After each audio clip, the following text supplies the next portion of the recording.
ব্লাসে মনিয়ে ছিলেন ফ্রান্সের পৈটিয়ে শহরের এক সম্ভ্রান্ত পরিবারের সদস্য। 1876 সালে ২৬ বছর বয়সে তিনি একজন দরিদ্র আইনজীবীর প্রেমে পড়েন। তার মা লুইস মনিয়ে এই সম্পর্ক মেনে নিতে পারেননি এবং সমাজের মান মর্যাদার কথা চিন্তা করে ব্লাশেকে বাড়ির চিলেকোঠায় একটি ছোট অন্ধকার ঘরে বন্দি করে রাখেন। এই বন্দিত্ব স্থায়ী হয় 25 বছর। 1901 সালে পুলিশ তাকে উদ্ধার করার আগ পর্যন্ত।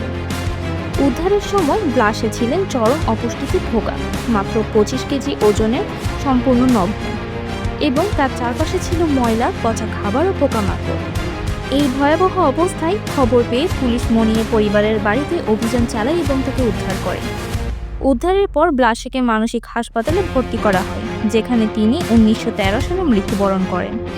এই ঘটনা ফ্রান্সে লা সিকিস্ট্রি দি পয়টিয়ার নামে পরিচিত এবং এটি মানবাধিকারের চরম লঙ্ঘনের একটি উদাহরণ হিসেবে ইতিহাসে স্থান পেয়েছে।